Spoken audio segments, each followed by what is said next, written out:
Continuando o nosso programa, hoje estamos conversando com a vereadora Marleide Cunha, do PT. E você participa, pode mandar sua pergunta para ela, pode falar sobre qualquer assunto, como foi seu final de semana, foi para o Mossoró Cidade Junina, foi que achou do evento, foi que achou da estrutura, estava dentro do que você pensou, você estava seguro lá, se sentiu seguro. Então, conversa aí com a gente no programa de hoje através das nossas redes sociais. Vonúvio, a gente tem informação sobre uma solenidade que aconteceu agora há pouco na Prefeitura. Pois é, a Prefeitura de Mossoró realizou uma solenidade agora há pouco, com a presença de políticos, representantes de instituições de ensino, técnicos do município e sociedade civil. O prefeito Alisson Bezerra comemorou o marco de 95 anos da resistência em Mossoró. Foi exatamente às 17h30 do dia 13 de junho de 1927 que a cidade de Mossoró parou para ouvir uma chuva de bala que durou cerca de 2 horas. A luta aconteceu com cerca de 200 moçoroenses contra 80 cangaceiros. E no final, foi o povo da terra resistente que conquistou a vitória. A ocasião de resistência é relembrada anualmente no espetáculo Chuva de Bala no país de Mossoró, durante o Mossoró Cidade Junina. Para os próximos anos, o objetivo, segundo o prefeito, é de incluir o dia 13 de junho na programação de apresentações e transformar a peça em um espetáculo itinerante. Na solenidade, o prefeito Alisson Bezerra sancionou a lei que cria a medalha Prefeito Rodolfo Fernandes para agraciar personalidades de destaque no município de Mossoró. Além disso, decretou oficialmente o dia 13 de junho como dia municipal do poeta Antônio Francisco. Anúncios esses que, somados à cultura e à educação, vão se debruçar sobre as gerações futuras, Carol Ribeiro.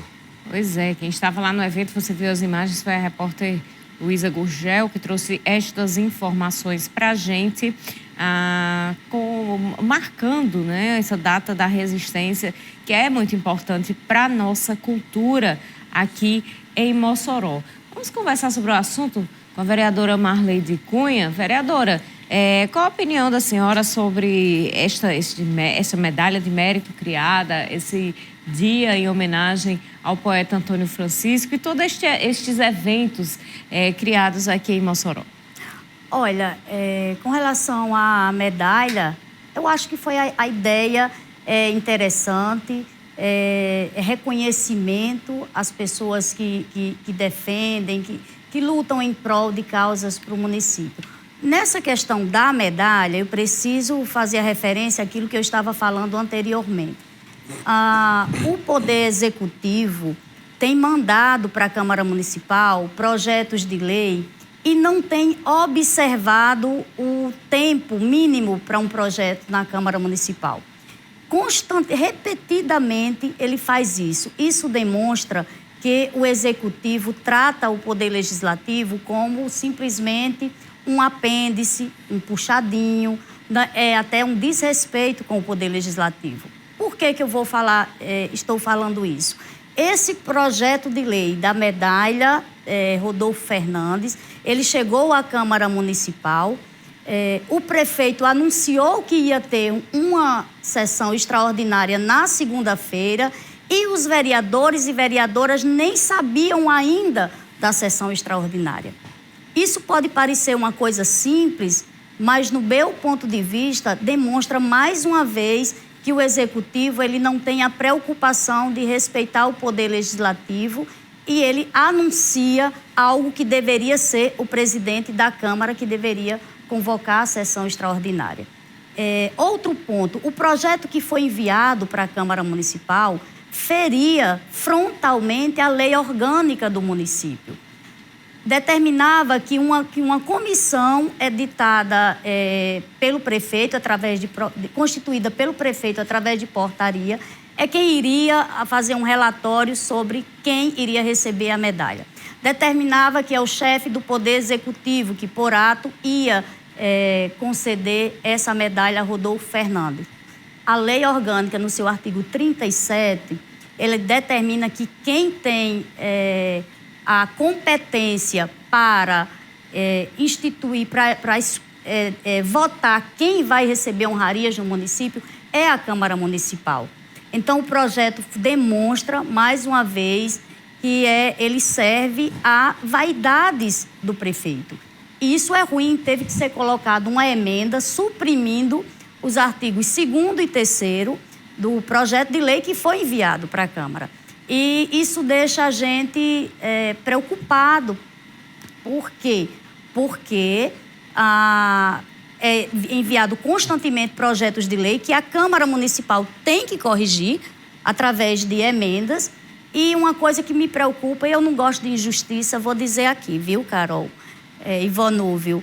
A emenda que foi colocada, que a bancada da situação emendou para corrigir um erro do Executivo, foi uma indicação, na verdade, uma discussão do vereador Pablo Aires. Foi quem percebeu, primeiro, que tinha erro no projeto e que o projeto não poderia ser votado da forma como estava, porque feria a lei orgânica. Então, o mínimo que se poderia fazer na Câmara Municipal, respeitando, tendo honestidade intelectual, é que permitisse que a emenda fosse protocolada pelo vereador que construiu a emenda. E não foi assim que aconteceu. Me permitam dizer, eu nem sei se o vereador Pablo Aires gostaria que eu comentasse isso, mas eu detesto injustiça. Então, foi também uma injustiça se apropriar de uma discussão, de uma emenda que o vereador tinha preparado para protocolar a situação. A bancada foi lá e protocolou e não quis retirar a emenda para que o vereador pudesse protocolar, aquele que realmente se debruçou sobre o projeto, estudou o projeto. Então, estou aqui relatando para que a população também tome conhecimento do que acontece. A oposição não ficou na sessão extraordinária, não foi porque era contra a criação da medalha. Não, nós poderíamos ficar e votar a medalha. Poderia ser isso ser feito amanhã na sessão extraordinária. O que nós somos contra é a forma, é o processo como as coisas vêm sendo tomadas. Há menos de 15 dias chegou um projeto do Executivo num dia e foi votado no dia seguinte, um projeto do Previ. Isso não dá espaço para discussão, isso não dá espaço para o debate. E isso prejudica a democracia, isso prejudica que a gente possa poder aprovar projetos com qualidade. Vereador, constantemente o Executivo tem feito isso. Quando a senhora cita destes projetos que são enviados em cima da hora, que não dá tempo para o vereador fazer o debate, aquele discurso do Legislativo, que é importante para que as pessoas até tenham conhecimento sobre algumas particularidades, especificidades dos projetos. Quando a senhora diz isso, a senhora vê que é uma falta de planejamento do Executivo no envio das leis ou é realmente para fazer com que o projeto seja aprovado goela dentro, sem debate, de uma coisa mais rápida?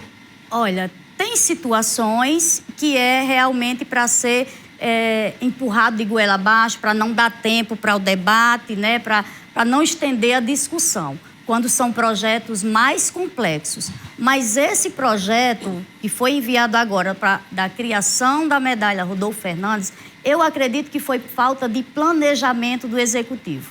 Eles não planejaram e quiseram, se deram conta da data 13, do dia 13, da importância simbólica dessa data e quiseram fazer esta solenidade que foi repassada aqui, né? Que aconteceu hoje à tarde. Então, tem situações que evitar o debate e tem situações que é simplesmente por vaidade. Foi isso que aconteceu.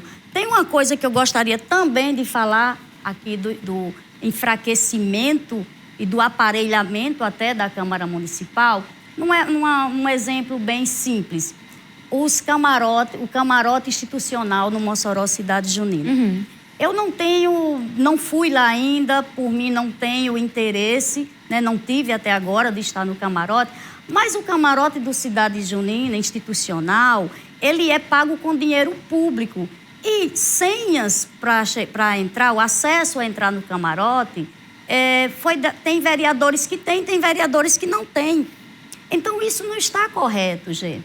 Isso não está correto e a gente precisa dizer às pessoas que foram fiscalizar, segundo o que eu soube, as pessoas ligadas a pessoas com deficiência tiveram dificuldade de entrar lá no camarote institucional. Pode ser uma coisa pequena, mas é uma demonstração, são sinais de que as coisas não estão caminhando bem. Há um privilégio para quem é da situação, há um privilégio para aqueles que votam sempre a favor do executivo, fecham os olhos até para a própria autonomia e independência da Câmara Municipal. E não estou dizendo isso porque tenho interesse nenhum. Eu estou dizendo porque eu gosto que as coisas, gosto de dizer a verdade, que as coisas funcionem de forma justa. Vereadora, como é que está entre a oposição as discussões de possibilidade de judicialização da LDO? Nós estamos esperando a sanção. Eu nem sei aqui, não olhei no João, se já foi sancionada. E nós vamos judicializar, sim, a LDO. Porque a lei de diretrizes orçamentárias do município não pode ser uma diretriz que direcione para um autoritarismo, para uma intervenção, uma invasão na condição que é legítima dos vereadores e das vereadoras, que é na questão das emendas impositivas. E o segundo, e a forma como foi aprovado, fere aí a possibilidade da gente atender um número maior de instituições e organizações não governamentais. E o outro ponto que, do meu ponto de vista, é alarmante, é autorizar 25% de remanejamento, sendo que esses 25% é o piso, ou seja, não menos do que 25%. É isso que o projeto diz. Autoriza um remanejamento não inferior a 25%. Isso abre uma margem para que possa ser além dos 25%, caso o prefeito queira. E, para mim, isso é uma aberração. Cria algum tipo de ambiente de instabilidade entre o Executivo e o Legislativo? Tem criado, né? Tem criado esse ambiente porque a gente tenta, de todas as formas, melhorar o projeto, a gente coloca emendas ao projeto. Nós tentamos, desde a audiência pública que discutiu a LDO, discutimos que era necessário suprimir o artigo que determinava que as emendas impositivas deveriam ir só para a saúde, a educação e assistência social. É lógico que são 3 áreas fundamentais, mas o prefeito ele não pode determinar que os vereadores, para onde os vereadores vão destinar suas emendas, e isso prejudicaria a todas as organizações não governamentais, que prestam importante serviço à população. Então, cria o clima de estabilidade, porque nós não conseguimos suprimir esse artigo. Aí a bancada da situação, depois de todo o debate, vai lá e protocola uma emenda dizendo, não, eu vou deixar 30% para as instituições. Isso não é verdade, é uma narrativa muito falsa. Não se deixou 30% para as instituições, se tirou 20%. Na verdade, 50% já é para a saúde e os outros 50% é para os vereadores e vereadoras destinarem, seja de novo para a saúde, para a educação, para a assistência social, para o esporte, lazer, para a cultura, para a APAI, para as associações do autismo da pessoa com deficiência ou para a universidade ou qualquer instituição que os vereadores decidissem enviar o projeto. Então, ele é autoritário porque ele tira o direito do parlamentar das emendas impositivas e vai ser questionado na justiça por esse ponto. Isso é um ponto que gerou muito conflito. Vamos então fazer um intervalo. No próximo bloco a gente traz a sua participação aqui no programa de hoje.